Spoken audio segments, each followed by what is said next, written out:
달콤한 말씀, 행복한 하루. 오늘 함께 나누실 말씀은 잠언 24장 23절에서 34절까지의 말씀입니다.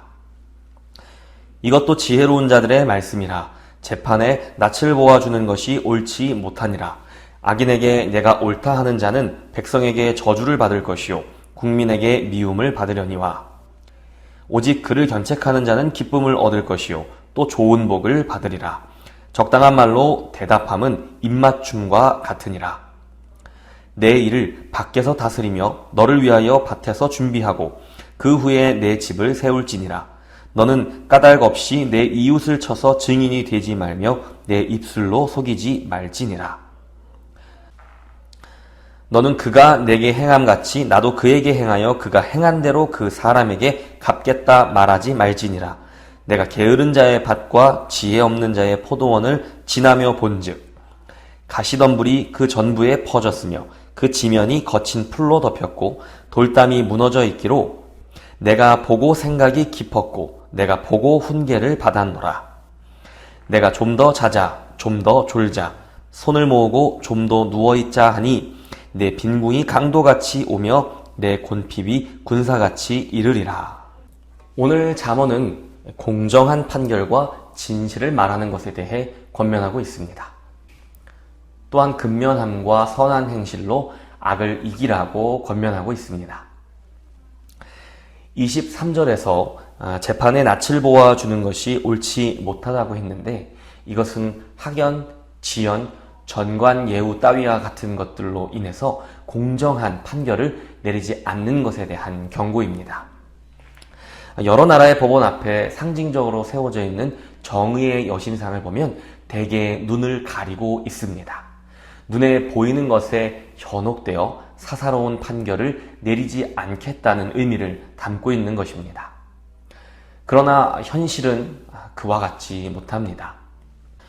어느 곳에서도 완벽한 공의를 실현하지 못하고 있기 때문입니다.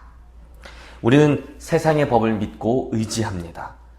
그리고 세상의 법은 어느 정도의 정의를 베풀고 우리는 세상의 법을 통해 보호를 받기도 합니다. 그러나 사람이 만든 법은 최소한의 공의를 지키게 해줄 뿐입니다. 하나님으로부터 온 것이 아니라 사람에게서 온 것이기 때문입니다. 다윗 왕은 시편 9편 7절 그리고 8절에서 여호와께서 영원히 앉으시며 심판을 위하여 보좌를 준비하셨도다. 공의로 세계를 심판하시며 정직으로 만민에게 판결을 내리시리로다 라고 고백했습니다.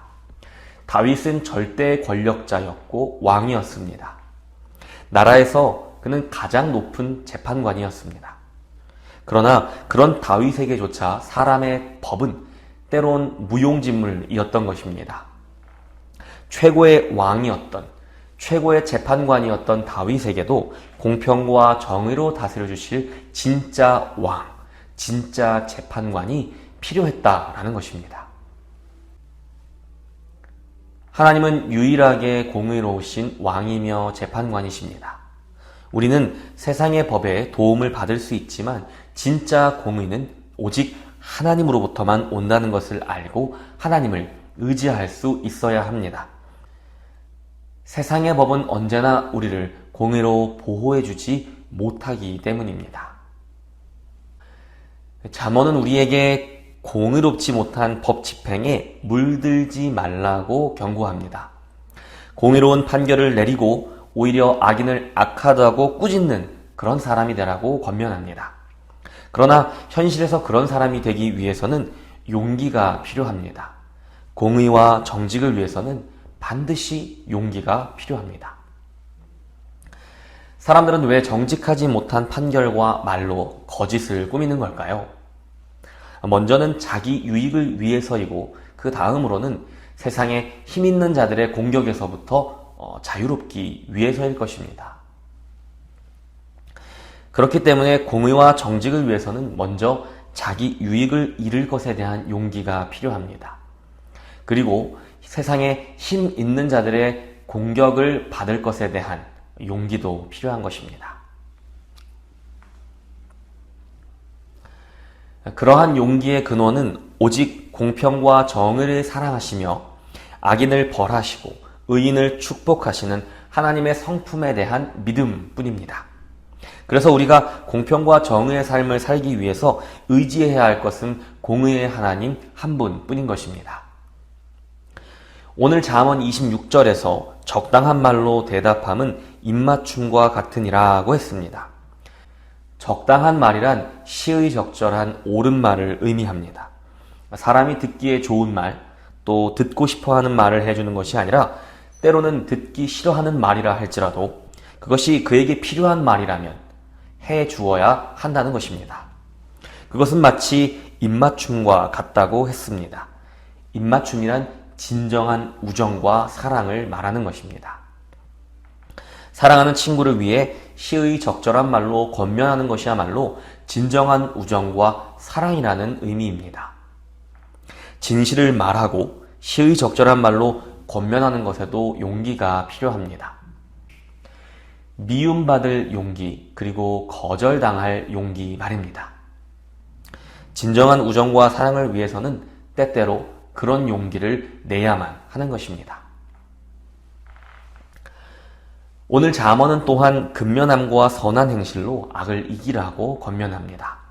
오늘 잠언의 27절은 내 일을 밖에서 다스리며 너를 위하여 밭에서 준비하고 그 후에 내 집을 세울지니라 라는 모호한 구절을 담고 있습니다. 이것은 청년들을 향해 생활의 기반을 먼저 닦아놓은 후에 너의 가정을 세우라는 그런 교훈입니다. 그러나 오늘날 우리 청년들의 현실을 보면 그러한 말씀을 지키기가 정말로 쉽지 않은 것 같습니다. 이른바 N4 세대라고 하며 그들이 마땅히 누려야 할 인생의 즐거움을 하나씩 포기하지 않고는 버틸 수 없는 어려운 시절을 보내고 있습니다.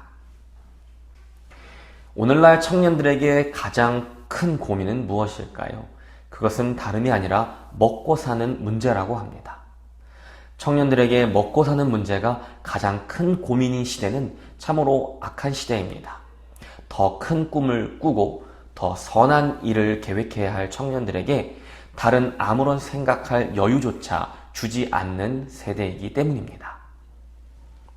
큰 꿈을 꾸고 세상을 더 이롭고 아름답게 만들기 위해 힘있게 나아가야 할 이 시대의 청년들이 오직 먹고 사는 문제에만 시달린다는 것은 참으로 안타까운 문제입니다.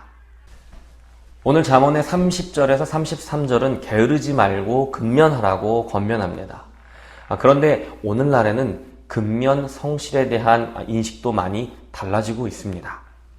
과거에는 근면 성실이야말로 최고의 덕목이었지만 이제는 그렇지가 않은 것이지요.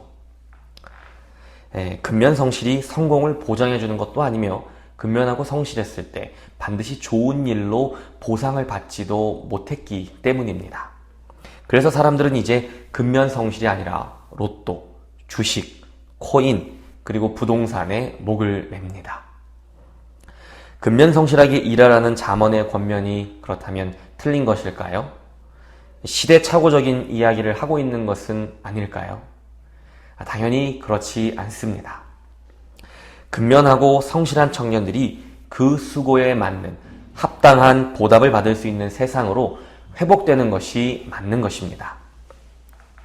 N4 세대가 더 이상 그들의 꿈이 짓밟히고 마땅히 누려야 할 것들을 포기하지 않을 수 있도록 우리가 더 좋은 세상을 만들어야 하는 것입니다. 어떻게 해야 근면하고 성실하게 그리고 정직하게 수고하고 있는 청년들이 보답받는 세상을 만들 수 있을까요?